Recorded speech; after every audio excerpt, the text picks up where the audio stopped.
vai dar certo.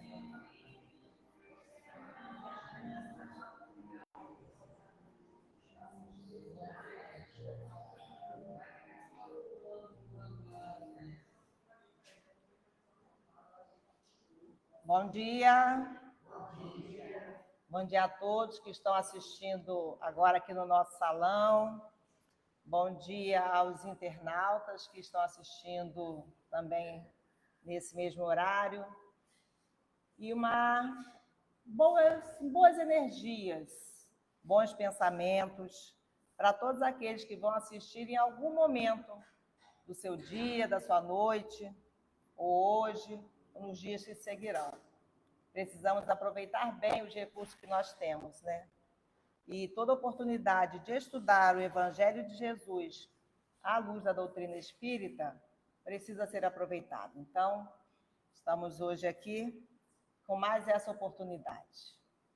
Nós estamos no mês de setembro e há um chamamento forte para o Setembro Amarelo, que é um mês onde a gente vai aproveitar para repensar, para divulgar, para incentivar a valorização da vida. Então, as mais variadas formas de comunicação, nesse mês, se concentram nesse objetivo de valorização da vida. Por isso, nós temos alguns convites a serem feitos. Um é para hoje mesmo, tá? Hoje, às 17 horas, lá na Seara Espírita Francisco de Assis, está acontecendo o Mês Espírita de Belfor Roxo.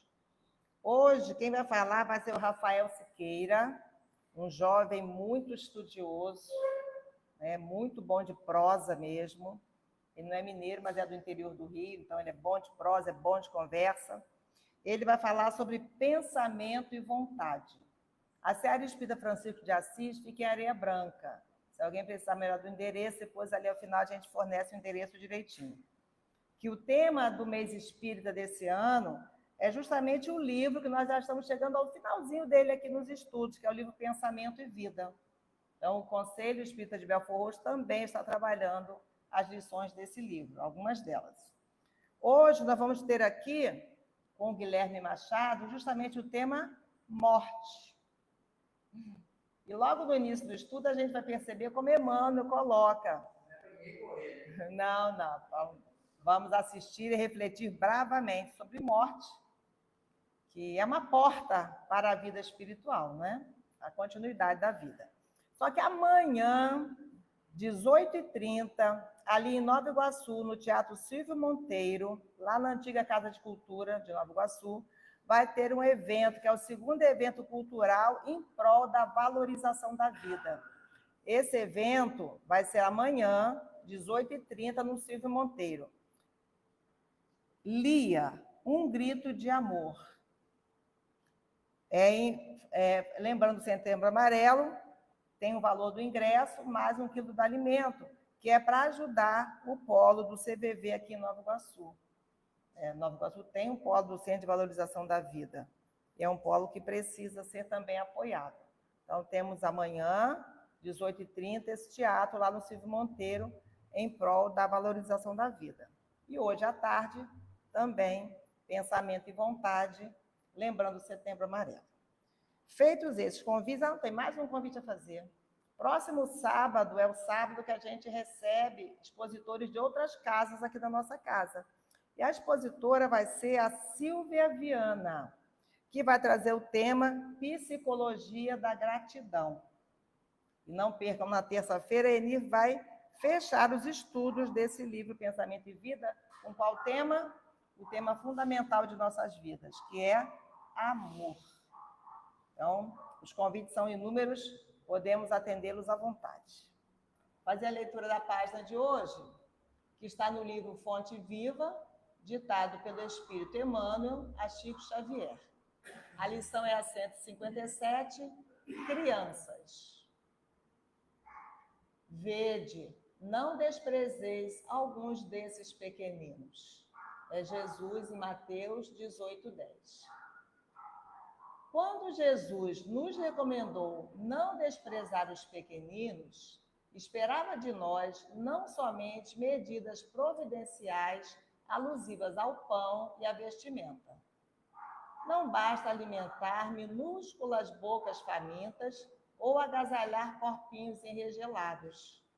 É imprescindível o abrigo moral que assegure ao espírito renascente o clima de trabalho necessário à sua sublimação. Muitos pais garantem o conforto material dos filhinhos, mas lhes relegam a alma a lamentável abandono. A vadiagem na rua fabrica delinquentes que acabam situados no cárcere ou no hospício. Mas o relaxamento espiritual no reduto doméstico gera demônios sociais de perversidade e loucura, que em muitas ocasiões, amparados pelo dinheiro ou pelos postos de evidência, atravessam largas faixas do século, espalhando miséria e sofrimento, sombra e ruína, com deplorável impunidade à frente da justiça terrestre. Não desprezes, pois, a criança, entregando-a aos impulsos da natureza animalizada. Recorda que todos nos achamos em processo de educação e reeducação diante do Divino Mestre. O prato de refeição é importante no desenvolvimento da criatura. Todavia, não podemos esquecer que nem só de pão vive o homem.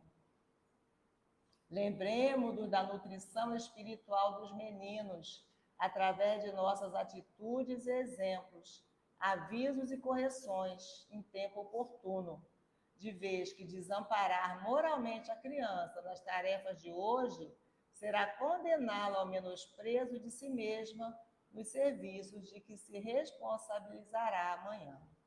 Graças a Deus. Então, diante dessa advertência tão séria desse irmão, queremos aqui, Senhor, agradecer cada oportunidade que recebemos de educação e de reeducação como crianças espirituais que ainda somos. Agradecemos, Senhor, por este dia e por todas as oportunidades que Ele nos traz e trará. Com este envolvimento de gratidão, Senhor, aqui nos colocamos diante de Ti, diante do Teu Evangelho, diante, Senhor, de nós mesmos. Que as bênçãos do mais alto recaiam sobre todos nós, sobre os nossos irmãos em humanidade. E que nesta manhã, Senhor, possamos refletir com o nosso irmão Guilherme, pelo qual já pedimos também a inspiração, o cuidado, a educação que vem desses planos maiores. Auxilia-nos, Senhor, a entender esta mensagem e a vivenciá-la. Uma vez mais agradecidos, iniciamos os estudos de hoje. Que assim seja. Então, eu passo a palavra ao Guilherme, para que nos auxilie a refletir sobre o tema morte.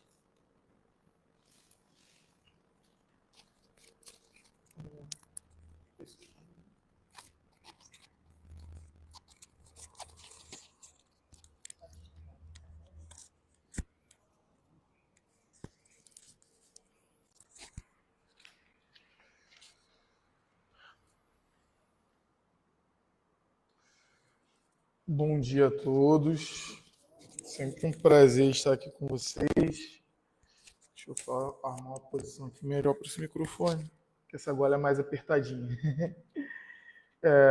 Então hoje a gente vai falar, né, sobre a morte, do capítulo 29 do livro Pensamento e Vida, e eu trouxe algumas obras auxiliares aqui para ajudar.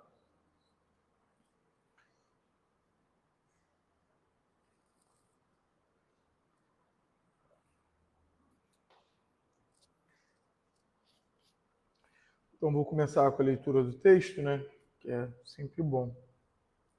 Então, sendo a mente o espelho da vida, entenderemos sem dificuldade que na morte lhe prevalecem na face as imagens mais profundamente esculpidas por nosso desejo, à custa da reflexão reiterada de modo intenso, guardando o pensamento, plasma fluídico, a precisa faculdade de substancializar suas próprias criações, imprimindo-lhes vitalidade e movimento temporários. A maioria das criaturas terrestres, na transição do sepulcro, é naturalmente obcecada pelos quadros da própria imaginação, aprisionada a fenômenos alucinatórios, qual acontece no sono comum, dentro do qual, na maioria das circunstâncias, a individualidade reencarnada, em vez de retirar-se do aparelho físico, descansa em conexão com ele mesmo, sofrendo os reflexos das sensações primárias a que ainda se sujeita. Então, a gente vai guardar ali no momento da nossa morte, a gente vai viver boa parte do que a gente viveu, do que a gente é. Então, todos os círculos da existência, para se adaptarem aos processos da educação, necessitam do hábito, porque todas as conquistas do espírito se efetuam na base de lições recapituladas. As classes são vastos setores de trabalho específico, plasmando por intermédio de longa repercussão os objetivos que lhes são peculiares naqueles que a compõem. Então, a gente vive sobre o hábito, Então, a gente cria hábito, vive sobre esse hábito, e com isso a gente pode sofrer as consequências dos hábitos que criamos, Então, que hábitos a gente está cultivando? Então, é assim que o jovem destinado a essa ou aquela carreira é submetido nos bancos escolares a determinadas disciplinas, incluindo a experiência anterior dos orientadores que lhe precederam os passos na senda profissional. O futuro militar aprenderá desde cedo a manejar os instrumentos de guerra, cultuando as instruções dos chefes de estratégia, e o médico por vindouro deverá repetir por anos sucessivos os ensinos e experimentos dos especialistas antes do juramento hipocrático. Em todas as escolas de formação, vemos professores ajustando a infância, a mocidade e a madureza aos princípios consagradores nesse ou naquele ramo do estudo, fixando-lhes personalidade particular para determinados fins sobre o alicerce da reflexão mental sistemática, em forma de lições persistentes e progressivas. Um diploma universitário é, no fundo, o pergaminho confirmativo do tempo de recapitulação indispensáveis ao domínio do aprendiz em certos campos de conhecimento, para efeito de serviço nas linhas da coletividade. Segundo o mesmo princípio, a morte nos confere a certidão das experiências repetidas a que nos adaptamos, de vez que cada espírito mais ou menos se transforma naquilo que imagina. É deste modo que ela, a morte, extrai a soma do nosso conteúdo mental, compelindo-nos a viver transitoriamente dentro dele. Se esse conteúdo é o bem, teremos a nossa parcela do céu, correspondente ao melhor da construção que efetuamos em nós. E se esse conteúdo é o mal, estaremos necessariamente detidos na parcela de inferno que corresponda aos males da nossa autoria, até que se extinga o inferno de purgação merecida, criados por nós mesmos na intimidade da consciência. Então a gente se prepara para o que a gente quer viver, Então, a gente nem sempre quer viver, Mas a gente vai viver agora sem a proteção do nosso corpo material, o que a gente criou. Porque a gente às vezes fala, do corpo material como se ele fosse apenas um entrave, Às vezes a gente fala, o espírito é mais livre, é mais solto, sem o corpo material, tem mais possibilidades, consegue perceber mais. Mas o corpo material para a grande soma de encarnados, vamos dizer, para a maioria, é uma dádiva sem tamanho, porque a gente para de ter acesso a tudo que a nossa consciência nos daria acesso. É verdade que nem no plano espiritual a gente tem acesso a tudo, né? O que a nossa memória, a nossa consciência dá no total, na sua totalidade, muitas vezes, porque a gente não tem capacidade ainda de lidar com isso na totalidade. Mas a gente é, em grande parte, protegido, né, pelo nosso corpo material, de viver a todo momento que a gente cultiva. Isso é bom, por um lado, né, porque nos permite plantar com mais tranquilidade novos comportamentos, mas é ruim, né, porque às vezes a gente não vê para onde a gente está indo. Apesar de que a gente ganha vários avisos, né? Quem se prepara um pouquinho para o sono vai ter uma conversa com o mentor espiritual, já vai viver, a gente já tem um pressentimento do que está acontecendo. A gente se faz de besta. Mas tem, né? Quando a gente anda muito no caminho ruim, assim, ó, vão acendendo vários sinais de alerta, né? Então, tudo que foge à lei de amor e do progresso, sem a renovação e a sublimação por base, gera o enquistamento mental, que nada mais é que a produção de nossos reflexos pessoais acumulados e sem valor na circulação do bem comum, consubstanciando as ideias fixas e em que passamos a respirar, depois do túmulo, a feição de loucos autênticos, por nos situarmos distantes da realidade fundamental. É por essa razão que morrer significa penetrar mais fundamente no mundo de nós mesmos, consumindo longo tempo em despir a túnica de nossos reflexos menos felizes, metamorfoseados em região alucinatória decorrente do nosso monoideísmo na sombra, ou transferindo-nos simplesmente de plano, melhorando o clima de nossos reflexos, ajustados ao bem, avançando em degraus consequentes para novos horizontes de acessão e luz. Então dá quase que para dizer um graças a Deus aqui, porque se a gente planta algo melhor para a gente, né, se a gente cria, né, um plano mental melhor, quando a gente volta aí de fato, a gente se liberta, né? A gente vai se transformar para algo melhor, né? Melhorando o clima de nossos reflexos ajustados ao bem. Então a gente vai enxergar melhor, escutar melhor, ter mais acesso ao que é bom, o que é belo, o que é avançado, né? O que é luz em si, né, do nosso Pai, pode nos oferecer no degrau que a gente se encontra. Mas muitas vezes a gente não faz isso, né? A gente é a plantinha torta que precisa ser distorcido. Isso não é bom, né? Quando a gente faz esses movimentos, né, errados com o nosso corpo material aí, como exemplo, muitas vezes a gente precisa ser distorcido. E isso leva um tempo. E a mesma coisa acontece com a nossa mente, né? Então, só como a gente está falando da morte, né? Que para o espírita é o desencarne, ali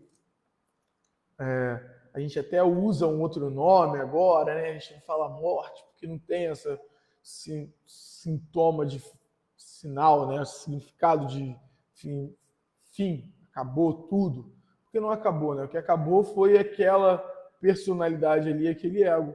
Porque até mesmo aquele ser, de fato, alguma coisa a gente pode dizer sim que acabou. Porque, de fato, aquele ser que está aqui, né? A hora que eu morrer, o Guilherme acaba, né? O Guilherme vai acabar porque eu sou um espírito, né? Eu estou o Guilherme, mas eu sou um espírito que é maior que o Guilherme, né? Tem mais vivências que o Guilherme de agora. É lógico que eu tenho um acesso bom a algumas coisas que eu já vivi, mas não a tudo. Mas eu sou um espírito que é maior porque tem uma história anterior e tem muita história posterior, né? Então eu, Guilherme, agora esse, né, ser aqui encarnado, um dia vou acabar, vou dar lugar ao espírito que abriga esse Guilherme, né?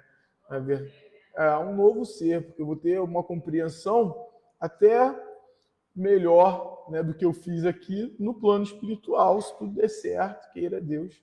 Vou chegar lá um pouquinho melhor do que eu sair daqui. A gente sempre avança, no máximo fica no mesmo degrau, estou esperando avançar. Deus está me dando as provas certas.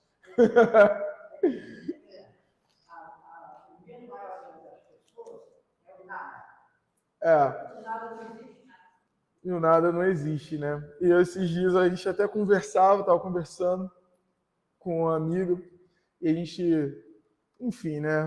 O cara acabou conversando sobre a morte, e às vezes a gente fica com medo da morte, né? Do que vai ser, do que é. Eu acho que mais medo de morrer, o que a gente tem mesmo é medo da morte dos nossos entes queridos, né? Porque eu comentava com ela assim que a gente tem uma questão com essa questão, né, da morte, porque a gente é um ser social, e um ser social cria conexões, e romper essas conexões, mesmo que momentaneamente, mesmo que na verdade a gente não rompe, né, a gente torna elas mais tênues, talvez até mais intensas, isso tem um efeito, né, na gente. E aí eu lembrei de uma frase do André Luiz, que é porque o que nos conecta de verdade é o que nos conecta ao nosso Pai, né? É a nossa natureza, é a nossa essência, porque nós somos centelhas do amor divino. E sendo centelhas do amor divino, a gente se comunica com essa chama mãe, né? E aí a gente se comunica entre si com essa natureza que é o amor. E aí eu comentava com ela dessa frase do André Luiz, né? Que eu nem sei se é bem do André Luiz, mas eu sei que está numa obra dele, que é que não existe ponto final por amor, porque amor é vida e vida é... Eu sempre erro, né? É a eternidade, assim, mas a gente se mantém, né? Não existe um ponto final para a vida, assim, o amor, a vida, eles são fluxo do nosso Pai, né? Que ele nos permite viver. Então a gente sempre vai estar conectado, esse amor sempre vai estar impregnado dentro de nós, né? Eu falo assim, até quem é materialista, quem se diz assim, eu não acredito que existe nada além disso, o outro vai viver para sempre dentro da gente, porque esse amor, por mais que tenham sido minutos, né? Imagina aí uma mãezinha que perdeu um filho recém-nascido ali, aquele amor, aquela chama que foi reacendida ou que foi acesa naquele momento ali, né, dentro dessa chama maior, elas nos transformam, né? Então, quando a gente vive, a gente cria várias conexões e essas chamas ali, esse amor nos transforma, ele nos permite, né, ser diferente, ele muda a forma que a gente ama. E aí, assim, ela tá falando, é muito isso, né? E até o que a gente não ganha, né, de amor também nos transforma, né? Ela completou assim. E isso fica uma reflexão, né? Do como a gente vive a nossa vida e se prepara para esse momento da morte, né? O que vai faltar? Como é que a gente deixou de amar o outro, né? Porque você vê que às vezes as pessoas se desesperam porque elas sentem que elas não deram o amor que elas poderiam ter dado, né? Elas não disseram que elas poderiam ter dito, elas não abraçaram da forma que poderiam ter abraçado. E isso é algo muito doloroso, né? De se pensar, nossa, eu não fiz. Mas quando você fez, mesmo que minimamente, você sente um pouco de reconforto nisso, né? A gente vai ver mais tarde. Mas isso é importante. Vou tentar buscar a frase aqui, só para não ficar totalmente errado.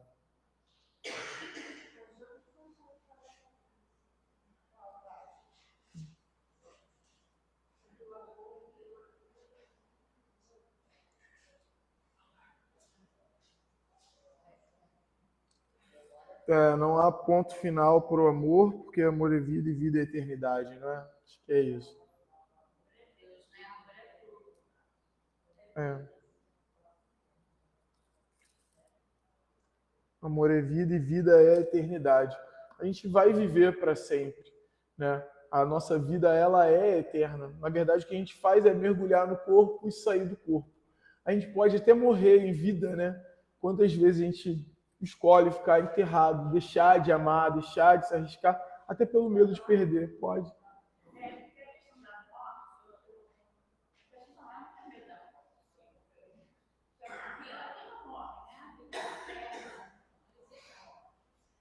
que me preocupa é os nossos próprios erros, né? E o sofrimento que gera. Isso é uma coisa, né? O mistério da vida é sentido. Agora, morrer é eterno, não é nada que morreu agora. É eterno. Então, essa vida eterna, ela vai permanecer, a gente vai só mergulhar no corpo, sair do corpo, e conforme a gente faz isso, a gente cria novos vínculos, né? Melhora os vínculos. Então, a vida nos permite isso, né? E assim, nesse e no outro plano, né? Com certeza a gente tem pessoas, né, que a gente conheceu no outro plano e depois a gente veio ter de novo com elas encarnado, né, num outro momento da vida. E às vezes a gente reencontra as pessoas em momentos diferentes da vida e cria vínculos diferentes. Quanto disso acontece, né? Às vezes a pessoa que você odeia em outro momento da vida, você passa a entender ela melhor, e isso se desfaz, né? Nesse plano, no outro plano, nesse plano de novo, depois de ir para o outro plano, né? Mas aí no livro dos Espíritos fala um pouco dessa volta, né? O que se sucede com a alma no instante da morte? Volta a ser espírito, né? Ele fala a alma como espírito encarnado. Então ela volta a ser espírito e volve ao mundo de onde ela se apartou momentaneamente, porque é o mundo pré-existente, ele é o mundo verdadeiro, é o mundo espiritual. Então a alma após a morte conserva a sua individualidade, a pergunta, né? E aí ele fala que sim, jamais a perde, né? Os espíritos respondem que seria ela se não conservasse. E como comprova a alma a sua individualidade, uma vez que não tem mais o corpo material? Ela continua a ter um fluido que lhe é próprio, aurido na atmosfera do planeta, né, que é o perispírito, e que guarda a aparência da última encarnação, seu perispírito. A alma nada leva consigo desse mundo, ele fala nada, a não ser as lembranças e o desejo de ir para um mundo melhor, lembrança cheia de doçura ou de amargor, conforme o uso que ela fez da vida. Então, que uso a gente faz da nossa vida? O que a gente vai levar? Uma mala cheia de doçura, né? Ou uma mala cheia de amargor? É lógico que agora, eu acho que acredito que a maioria leva uma mistura, né? A gente leva um pouco de doçura, um pouco de amargor, mas que essa doçura suplante esse amargor, né? Então, quanto mais pura for, melhor compreenderá a futilidade do que deixa na terra. Que pensar da opinião dos que dizem que após a morte a alma retorna ao todo universal? O conjunto dos espíritos não formam um todo? Não constitui um mundo completo? Quando estás numa assembleia, és parte integrante dela, mas não obstante conserva sempre a sua individualidade. Então a gente volta, de certa forma, para o todo, mas não deixa de ser quem a gente é, né? Do todo do mundo espiritual. Então, que prova temos de ter da atividade da alma depois da morte? Aí fala, né? A gente não tem prova das comunicações. Se não fosse cego, né, veria que os surdos ouviria. Então, assim, a gente que se turva, né? Na verdade, a gente não consegue perceber, mas a gente percebe sim, muito, né? Que a gente se faz surdo, se faz cego. Então, muitas vezes a gente recebe essa comunicação diretamente, às vezes a gente vê, às vezes a gente tem as intuições, as inspirações que vêm ali do plano espiritual para a gente. Às vezes a gente consegue escutar o nosso ente querido, a gente sente o beijo dele, sente o carinho, o amor dele. Os meus planos eram totalmente diferentes, né? E não, né? Foi no momento, graças a Deus eu tive a sensatez, né? De ouvir aquela intuição que eu tive naquele minutinho. Eu falei, não, peraí. Porque a minha foi nada disso hoje. Eu não tinha nem noção. Eu nem estava lembrando daquilo. Não estava. Estava lembrando, mas estou turbada, né? De repente, tem uma clareza na minha mente, muito clara, uma luz muito clara. Eu me mexi num segundo. Foi muito rápido. Aí eu sabe, aquela leveza que eu senti, meu Deus, graças a Deus, que missão maravilhosa. Eu vim assim, né? Foi bem tranquilo, né? E cheguei aqui, graças a Deus, aqui assistindo essa palestra, para me enriquecer esse grupo e essas coisas. Ah, que bom, graças a Deus. Deixa sempre amparado.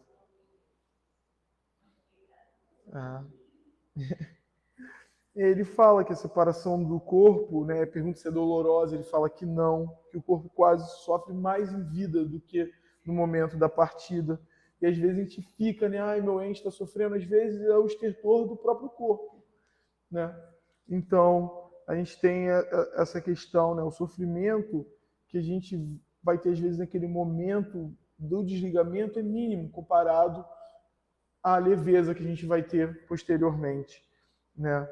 Então, como é que se opera a separação do corpo? Então, os laços vão ser desfeitos, né? Mas é algo que é um desenlace, vai ocorrer. A gente sempre sabe que tem ajuda, né? Na literatura espírita sempre mostra isso, que nossos amigos, nossos parentes, eles vêm, dependendo de como a gente viveu, eles vão ser mais simples ou mais difícil, mas esses laços vão ser desfeitos, a gente vai se desligar do corpo material, mas os nossos entes queridos, tudo isso vai continuar conectado com a gente, né? Porque a gente está conectado pelo nosso amor, pelos nossos pensamentos. Então a gente também deve oferecer bons pensamentos, boas coisas para essas pessoas, né? Então a separação definitiva da alma do corpo ocorre antes da cessação completa da vida orgânica. Então muitas vezes, né, antes da vida orgânica cessar, de fato, o coração parar de bater, o cérebro parar de funcionar, o espírito já está desligado, né? Às vezes não dos seus laços mais tênues, mas o pensamento, as sensações, a gente vê isso, né? Bem descrito ali nesses romances históricos do Chico, né? Ave Cristo, Há 2000 anos, né? Que a gente teve a peça aqui tudo, no próprio Boa Nova, que vai contar ali, né? Muitos daqueles cristãos, eles nem sentiam o corpo ser trucidado pelas feras. Por quê? Porque eles já sentiam ali, eles eram buscados, né? A gente vê Maria Magdala, que morreu com lepra, assim, e quando o corpo já estava se desfazendo, né, pela doença, que naquela época não tinha, né, que é a hanseníase hoje em dia, ela é buscada assim. Imagina, por que um espírito que pode ter acesso ao mundo espiritual, né? E ainda Maria de Magdala, né, que tinha trabalhado, que tinha cumprido o seu dever, né? Quando a gente cumpre o nosso dever, a gente sai de qualquer lugar melhor, né? A desvinculação é melhor. E aí ela cumpriu o seu dever, Cristo vem buscar ali, né? Então, você imagina. E aí, até nesse caso, até da Lívia, né? No caso Há 2000 anos, ela fala, né, que quando a fera vem atacá-la, ela já não sente mais nada, ela já está desvinculada ali do corpo, né? Mas aqueles que não prestaram atenção, não deram o amor que podiam dar, né, eles sofrem enormemente, porque eles sentem, olha, eu podia dar esse amor e eu não dei. Mas quando você olha para a pessoa que foi, como é que você vai achar que ela está sofrendo? Você sabe que não está sofrendo, você sabe. E mesmo que tenha sido uma pessoa mais difícil, né? Tudo mais, você sabe que a misericórdia do Pai, ela não tem limites, né? É lógico que a gente vai viver o que a gente vai precisar viver para crescer, porque esse amor não é um amor leviano, ele dá para gente o que a gente precisa, mas a gente sabe que o futuro é de amor, de alegria, de felicidades. Tem uma psicografia que uma menina fala daquele texto de Joelma, aí os pais sofriam muito, que ele estava imaginando o quanto ela tinha sofrido, né? Enquanto o corpo dela queimava lá dentro do prédio. Aí na psicografia ela fala assim, que quando ela sentiu a fumaça, aí ela fez uma prece e viu a avó com os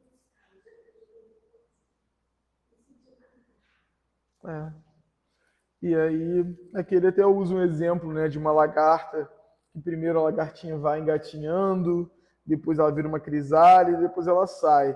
Aí ele fala que é uma ideia acanhada, né, do que é o desenlace, né? Mas ele fala, a imagem é boa, todavia cumpre que não seja tomada ao pé da letra, né? Porque ele fala, né, que o espírito vai saindo, né, mas ele fala que não é quebrar os laços, né, é um desenlace.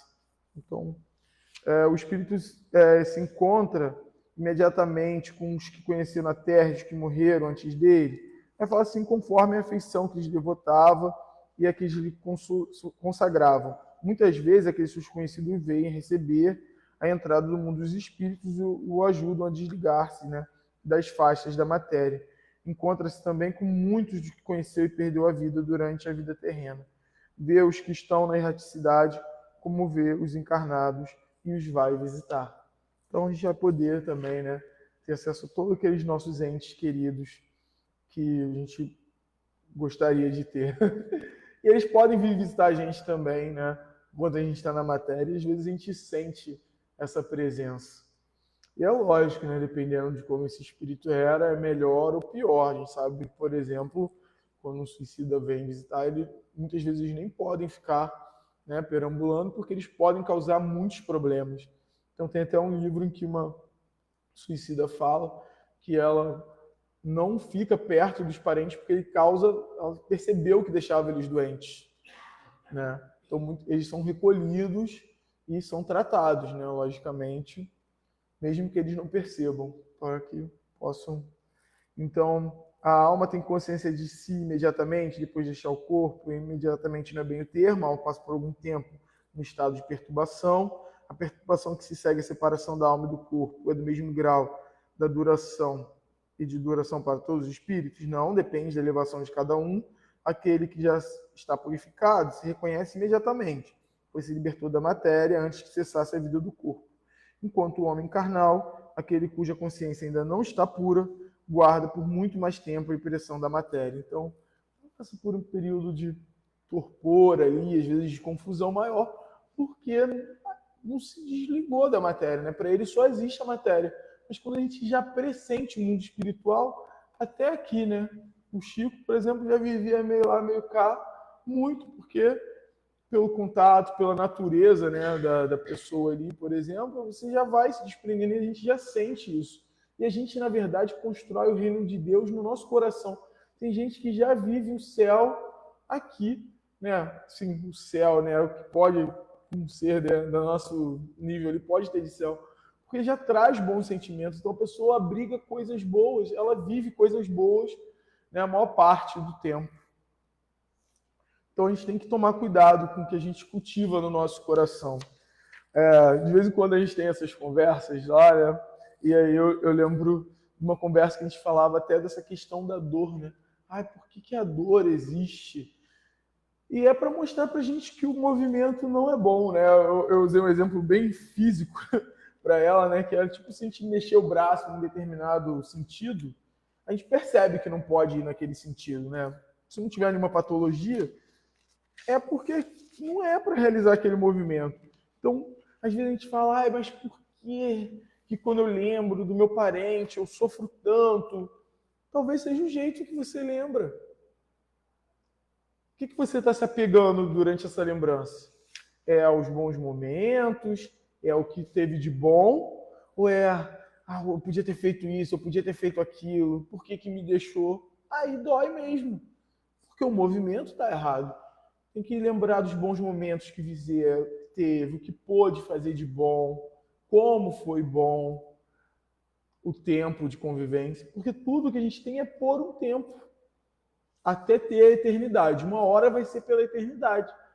Mas tem uma frase, né, que também é muito boa, né, acho que o Chico tinha em cima da cama, que é tudo passa, né?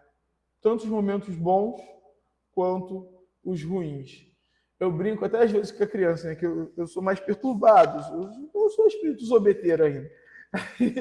Aí, às vezes eles estão tristinhos, né, eu falo com eles, aí eu falo, fica tranquilo que tudo passa, nem que seja por cima de você. Então, assim, às vezes as coisas vão passar por cima da gente, a gente vai sofrer, vai sair meio... Depois a gente vai poder se reconstruir. Imagina, quando a gente podasse uma planta, ela ficasse lá olhando para o galinho cortado e falasse, nunca mais eu vou ter um galinho que nem esse. Esse galinho foi embora.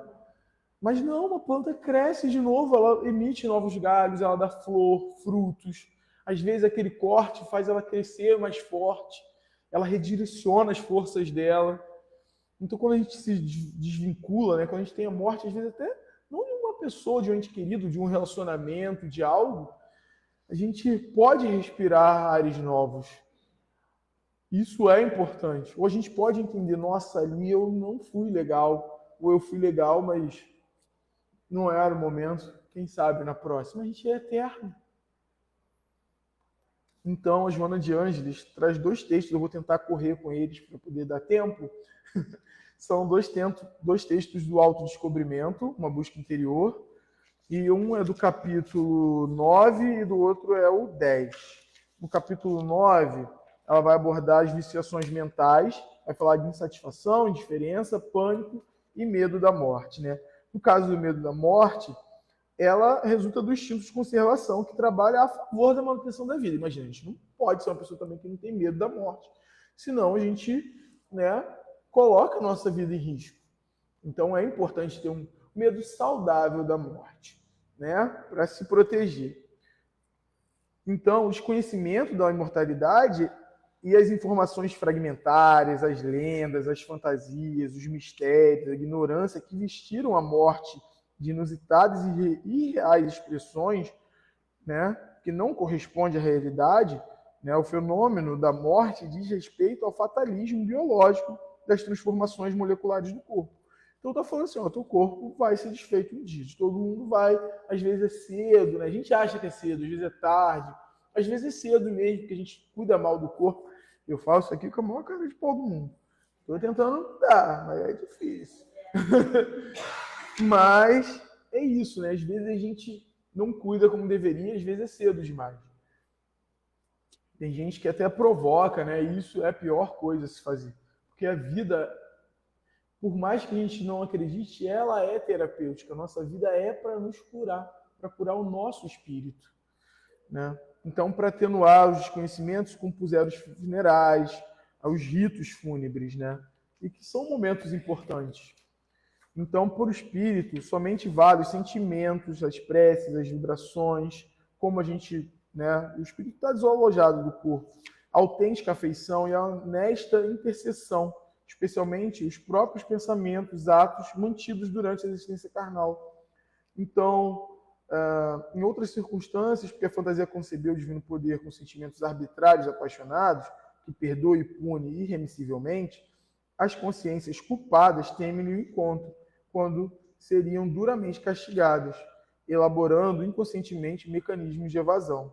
Às vezes, se torna tão grave o medo da morte que os portadores de transtornos psicológicos, né, acabam cometendo para não esperar. Isso é muito ruim. Então, a gente sabe, né, que esse medo é um medo que deve ser tratado. Então, se não houvesse a morte física, o sentido da vida desapareceria, assim como a finalidade da luta, da conquista de valores do movimento intelecto e moral. Então, analisando a sobrevivência como um fenômeno natural e consequência da vida, a existência terrestre adquire um significado e a dimensão do tempo um grande valor. Então, a gente olha para cá, entende que é um tempo de aprendizado, entendendo que a gente sobrevive, que é um tempo de crescer, de se tornar melhor, e que a gente sobrevive. Então, eu vou estudar, mas eu já estou mais idoso. Vai estudar. Eu vou fazer isso, mas eu estou velhinho. Vai. Estou novinho também, porque tu também pode ir novinho, pode ir velhinho. Então, a gente entende que é um tempo a ser aproveitado, né? Porque esse tempo tem um fim. E o que a gente tem aqui também tem um fim. Então, as possibilidades que estão arrumadas agora, elas têm um fim. Então, isso também é importante, né? Não é pensar assim, para sempre. Sim, mas às vezes as possibilidades vão ficar mais difíceis. Então, pensa em aproveitar esse momento, né? Então, a compreensão da vida como um todo é muito importante. Então, como a gente ignora quando vai acontecer, cada minuto é uma benção admirável. Então, desse modo, a gente tem que enfrentar com equilíbrio o conceito de sobrevivência, a morte, né? A morte desaparece e o medo que possa inspirar transforma-se em emulação para enfrentá-la como uma atitude psicológica saudável e rica de motivações quando ocorrer naturalmente. Então, a gente pode até pensar, aí quando eu morrer? Mas tem que pensar, quando eu morrer, eu vou estar bem? Eu vou o que eu estou fazendo agora vai me dar uma boa morte? Então a gente tem que pensar nisso, né? Então o vício mental arraigado, o medo do fim, converte-se em esperança de um novo princípio. Porque é um novo princípio, né? Quando a gente morre, a gente continua no plano espiritual, mas é uma nova chegada, né? É uma nova chegada. E aí a gente tem aqui no segundo, que é...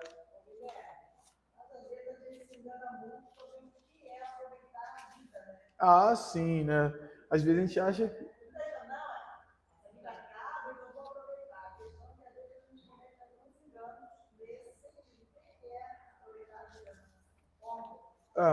às vezes a gente acha que aproveitar a vida é ficar só saindo, bebendo, curtindo, é o bairro.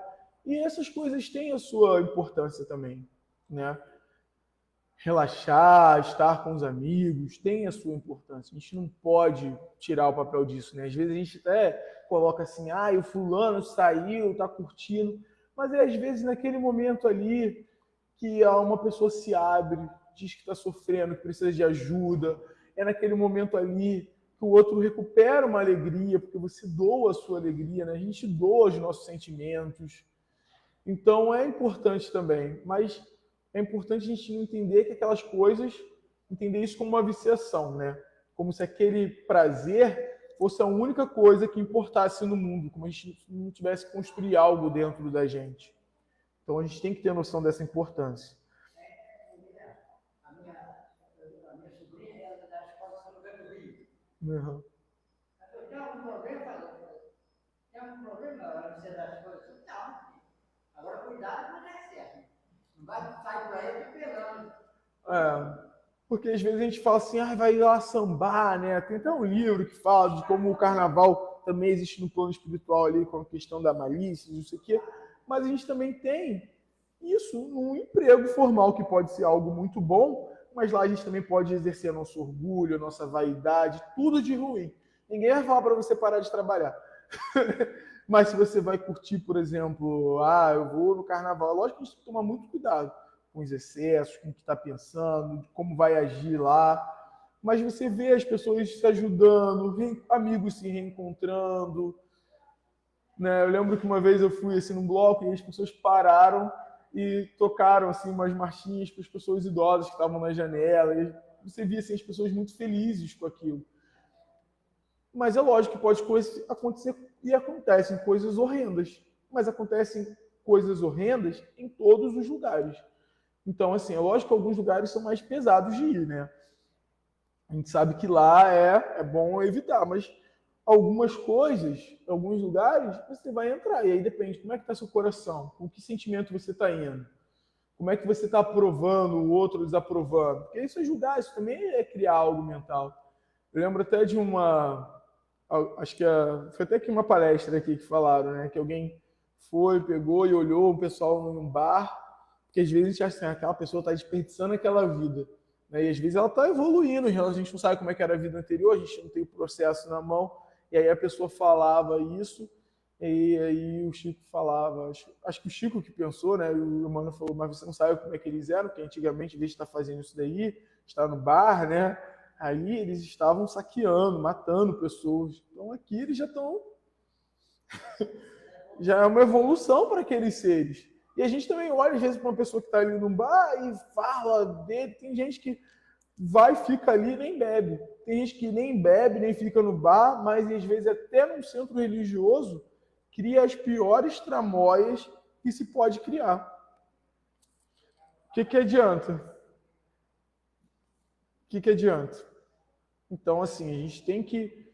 E que não julga tanto, às vezes é pessoa boníssima. Né? Tem aqueles ali que estão ali, mas ali dentro daquilo, fulano está precisando de ajuda, ele vai lá, cata tudo, arruma gente para fazer e ajuda. E às vezes a gente é aqui, às vezes dá um conselho bom para o outro, às vezes você para ali e escuta e você fica assim, né? Fala, nossa, tá melhor que eu. Porque a gente é orgulhoso, né? Porque a gente fala assim, né? Melhor que eu. O outro que às vezes é melhor mesmo. E é a natureza, né? Então, aí vem aqui, perda pela morte. Essa dor, ele fala, né, que é profunda e dilacerante, é a aflição decorrente da perda de pessoas queridas mediante o fenômeno biológico da morte. Essa dor, no entanto, é decorrente de outros fatores, de atavismos psicológicos, filosóficos, religiosos, que não educaram o indivíduo a considerar natural como é a ocorrência, que faz parte do processo orgânico pelo qual a vida se expressa. Então, a própria conceituação de morte como fim é frágil e insustentável. A gente percebe isso porque a gente... Se você tem qualquer religião, você já é espiritualista, né? De uma forma geral, vai acreditar na sobrevivência do espírito. Né? Então, você só se transfere de uma faixa vibratória para outra e continua a viver. Muitas pessoas se comunicam com espíritos. Então, você já sabe que sobrevive. Tem gente até que fala, assim, eu já conheço alguns, que falam, não, eu já vi, já me comuniquei, às vezes vê, às vezes escuta, fala. Aí eu falo, então você acredita nos espíritos? Não acredito. Eu vi, eu conversei, eu falei, mas não creio. Às vezes nunca viu, né? Porque a gente nem consegue ver com os olhos um átomo, acredita na ciência que está descrita ali, mas no espírito que falou, conversou, não acredita, né? Então é até meio assim. Então, ademais, o próprio verbo, né, de perder a conceituação, calma aí. Então, eles se deslocam temporariamente, se comunicam, às vezes, com o que ficaram na Terra, estabelecem novos liames de intercâmbio, aguardam os afetos e recebem-nos, por sua vez, quando a gente desencarna. Ademais, o próprio verbo perder nessa conceituação encontra-se totalmente deslocado. Pessoas não podem deixar de prosseguir perdendo-se no sentido de coisas que deixam os seus possuidores e desaparecem. Ninguém pertence a outrem, somente se perde o que não se tem. Então, se a gente tem um outro no nosso coração, né? Como é que a gente vai se desvincular dele? Nunca mais. Então, assim, as dores acerbas que se acompanham à morte das pessoas queridas possuem altas cargas de emoção desequilibradas, que explodem extemporâneas com caráter autopunitivo não afetivo. Então, não é amor. Tá? A gente fala que é, mas não é. A gente está se destruindo. Né? Às vezes, as pessoas não atendidas como merecia, não era atendida como merecia enquanto no corpo. E ao morrer, aqueles que se descobrem falta autossupliciam-se, né? Fazendo quadros de revolta, desespero e depressão. Então a pessoa, realmente, né? Aquele que fez tudo, é lógico, às vezes não, mas muitas vezes a gente vê que a pessoa que deixou de fazer e tal, se desespera muito. E aquele que fez, tá ali, tá sofrendo, mas assim, tá em paz, né? De certa forma. E às vezes a gente acha que também não fez e fez, né? Enfim, em outras ocasiões, projeções de conflitos retidos espocam, né, gerando maior soma de desequilíbrio. Na maioria das oportunidades, no entanto, são os sentimentos naturais de saudade, de ausência, de ternura, que ferem aqueles que ficam, martirizando-os. É justo que se sofra a dor da separação, que se chore a ausência, que se interrogue em silêncio, como se encontrará o novo ser amado. Então, não é ruim pensar nele, se ele está bem, né? Sentir a saudade, ele chorar a ausência, porque é importante a gente se acolher. A gente vai chegar para outra pessoa que está chorando, a perda de alguém, e vai falar: para, sai daqui. Por que a gente vai fazer isso com a gente? Como é que a gente vai amar o próximo se a gente não se ama? Então a gente tem que se acolher, falar: nossa, eu estou sentindo falta do fulano e tal. Eu lembro assim que um tempo atrás eu cheguei, né? Tinha perdido alguns alunos assim, de forma violenta, já tem alguns anos. E eu não chorei, assim, quando aconteceu eu fiquei triste, mas não chorei. Aí um dia eu fui pra terapia, aí eu voltei, assim, e eu chorei, nem era o tema da terapia, assim, mas eu acho que em algum momento esbarrou nisso. E eu fui pra fisioterapia e quando eu voltei, eu lembrei, assim, dessa passagem. E eu chorei, assim, centro de Nova Iguaçu até aqui em casa. E eu desci do carro chorando, assim, eu abri o portão, você nunca tá... Quando você tá normal, né, ninguém nunca aparece. Mas nesse dia, assim, meu irmão, quando abriu o portão, ele queria falar comigo, ele falou comigo. Aí ele chorando, ele falou: o que aconteceu, cara? Aí eu expliquei mais ou menos. pô, é da vida, né, tudo mais, assim, a gente vê que às vezes é preciso acolher esse sentimento, porque uma hora ele vai transbordar, né, não tem como. Então, o desespero, então ele fala aqui, que o desespero, ela, né, fala, Joana de Anjos, o desespero, no entanto, não se justifica por não equacionar nem preencher o vazio que permanece. Então, é para a gente sofrer sem se desesperar, né? Chora, mas não entra em desespero. Então, extravasar a dor mediante as recordações felizes, orvalhadas de lágrimas, reviver episódios marcantes com ternura, repartir os haveres com os necessitados em sua memória, envolvê-los em oração e crescer intimamente são recursos valiosos para a liberação das mágoas decorrentes da morte. Então, quase sempre se fazem interrogações ilógicas sobre situações como por que ele, por que eu. Ora, todos são mortais nos equipamentos orgânicos. E o número de óbitos é expressivo, cada vez alcançando este ou aquele indivíduo, ou aquele grupo social. Então, para além das probabilidades, uma hora chega a tua ou de alguém que você gosta. É lógico que não é gostoso, né, o momento ali. Mas, uma hora, não se preocupa não, tá com saudade, uma hora chega a sua vez. A gente só não pode buscar isso ativamente, né? Porque a gente não consegue encontrar quem a gente quer. No Céu e Inferno tem até um caso, né, de um filho que, né, tira a própria vida e a mãe o segue. E aí ele fica até desesperado, tenta impedir ali, mas não consegue, e os dois não se encontram, porque como é que Deus vai te dar um prêmio se você comete um crime contra si e contra as leis divinas? Então, bem viver é o que a gente pode fazer melhor, porque às vezes a gente chega até lá para ajudar o nosso ente querido, né? Então, a dor da separação física, ela se prolonga por largo período, a princípio é traumatizadora, mostrando-se mais pungente com o transcorrer dos dias. No entanto, digerida pela esperança do reencontro, né? Então a gente tem que ter esperança no reencontro, da comunicação e graças ao afeto preservado, torna-se luarizada, suavizando-se e conservando somente os sinais da gratidão, por se haver fluído na presença, né? Por haver fluído da presença querida. Então a gente fica grato porque teve a chance. Então, evitar a depressão e seus males ante a morte de alguém afeiçoado, é a prova de amor. Porque quem partiu, né, e não pode ser culpado de haver viajado sem consulta prévia ou anuência, conduzido pela vida ao retorno às origens, para onde todos seguirão. Então, às vezes a pessoa quer falar assim, eu vou sofrer pelo fulano. Antigamente tinha até as carpideiras, né, que iam chorando.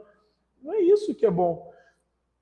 Acho que a coisa mais bonita quando você vai no enterro de alguém, as pessoas, apesar de chorarem, elas revivem as memórias felizes, assim. Você fica até feliz, né? Você fala, nossa, fulano era tão bom nisso, não sei o quê. Porque isso é que é importante, né? Ou quando você faz aquela coisa ali que te lembra o fulano, né? Então, o fulano fazia tal comida, vou fazer isso hoje em homenagem a ele. É muito melhor do que ficar chorando como se isso fosse ser uma homenagem ao fulano. Não estou falando que quando você precisar chorar, você não chore, não. Mas é não achar que é o choro, a tristeza que é a homenagem. Quando a gente tem coisas melhores. Quando a gente pode avivar aquelas pedacinho da chama dele que ele deu pra gente, né? E aí, só para fechar assim, né? Mostrar que existem várias formas de ir para a morte, né? A gente tem a Condessa Paula lá no Céu e Inferno, vocês podem ler a segunda parte, para quem é fofoqueiro, é ótima, que conta ali o que cada espírito viveu, sofreu, como é que ele chegou lá. Eu adoro essa parte. Não é porque eu sou fofoqueiro, não, assim, do nada. E aí ela viveu uma boa vida, né? E ela vive num plano que que ela não consegue nem descrever para aqueles espíritos que estão ali, né? Uma beleza indizível, praticamente. Ela tenta descrever, mas assim, né? A gente não teria total noção. Enquanto aqueles espíritos que se voltaram para o mal vivem a sua culpa, né? Do mal que fizeram. E aqueles que estão voltados para o egoísmo, para a ignorância, vivem isso. Então, o que a gente vive aqui é como a gente vai viver depois da morte. Então, gente, eu agradeço a todos aí a paciência, a oportunidade da fala, né? Porque a gente também lê e aprende para si. E é isso. Muito obrigado a todos, as inspirações aí, os espíritos. Graças a Deus. Qual? Tá.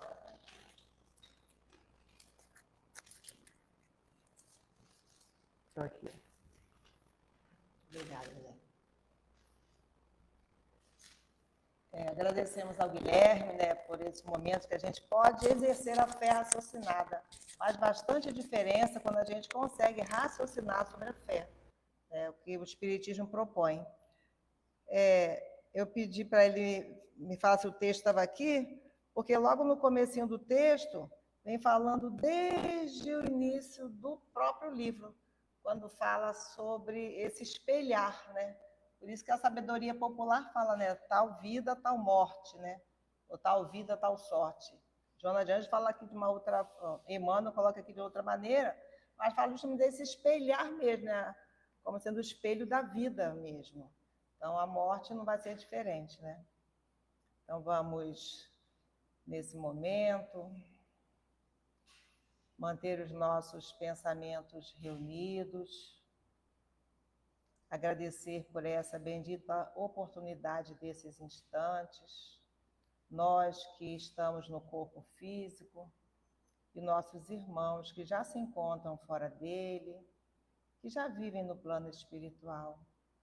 Todos nós possamos agradecer a dádiva da vida, pois estamos sempre vivos e envolvidos nesse amor maior, que é o amor de nosso Pai, que tudo cria, que tudo mantém. Com as melhores vibrações desse instante, com os corações agradecidos, que possamos pedir, Senhor, pelo nosso mundo, pelo nosso planeta, para que haja cada vez mais paz, mais vida, mais equilíbrio. E se houver algum de nossos irmãos pensando em abreviar a vida, que possam essas vibrações chegar até eles, que possam ser socorridos pelo plano maior, pelos trabalhadores da espiritualidade que incessantemente nos incentivam a viver e a vencer os obstáculos, chegarmos mais fortes, chegarmos mais felizes, podendo afirmar que vencemos mais aquela dificuldade. Que as vibrações do bem, do amor, do equilíbrio e da paz se façam em nós. Que assim seja. Então, vamos passar para o segundo momento, que é o momento do passe.